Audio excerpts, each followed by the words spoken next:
It's sparkly wine. But it's all the same really in the end. Two men invented the hot air balloon. They were the Montgolfier brothers from Annonay outside of Lyon. And they were sons of a French papermaker from Lyon. And they discovered when burning waste paper for their father that pieces of paper would go in the sky with the smoke.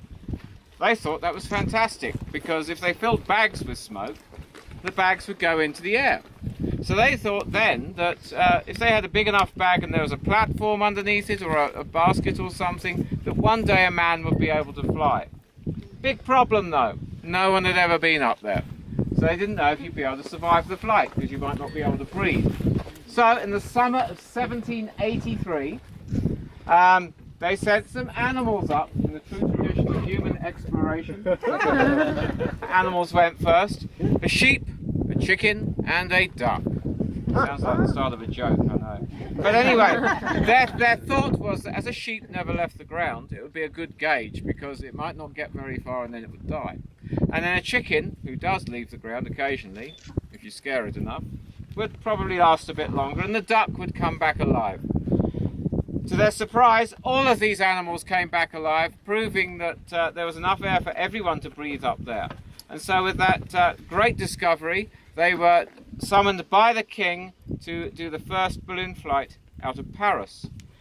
They made their balloon from silk covered in papier-mâché with very pretty designs on it, took it to Paris, where there were 400,000 people to watch this spectacle, invited from all over the known world. The balloon had a brazier. They did lots of burning of stuff that made smoke, like wool and old blankets and things. And they had pails of water, long rods with big wads of cotton on so they could put the fires out on the balloon as it caught fire. Their balloon far more exciting than ours. You didn't have to do that this morning. And there it was, straining at the ropes. The king invited the Montgolfiers to get aboard, and they said, "No, sorry, we can't do this. We promised our father we wouldn't do anything so foolish." So the king had a problem. A balloon ready, no one to fly. He called for prisoners to be brought from the nearest prison, because he thought if it killed them, it didn't matter. And if they survived, he would set them free for their bravery. But then it was pointed out to him that he would look foolish for doing this, because these men would then go into the history books as the first men to fly and would become heroes instead of the villains that they were. So seeing the error of his ways, the prisoners were sent back to prison. They were probably very happy with that. And the king threw it open to the crowd as a competition.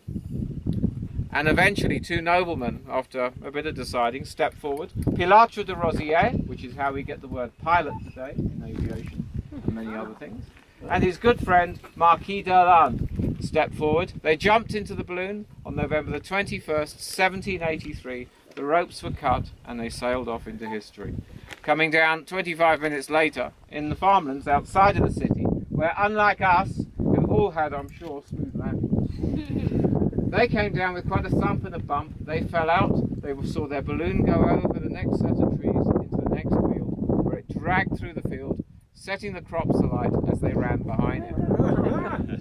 Big problem, because there were farmers in those fields. They were scared out of their wits. They thought it was the devil.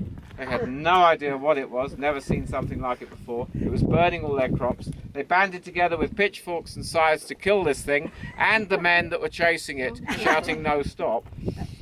They managed to get back to the king though. They managed to escape with their lives, and when they told the king that flying was great but landing had all sorts of hazards attached to it once you were down, that the king declared that all balloon flights should carry champagne from the royal court in the future, because it has the royal seal on it.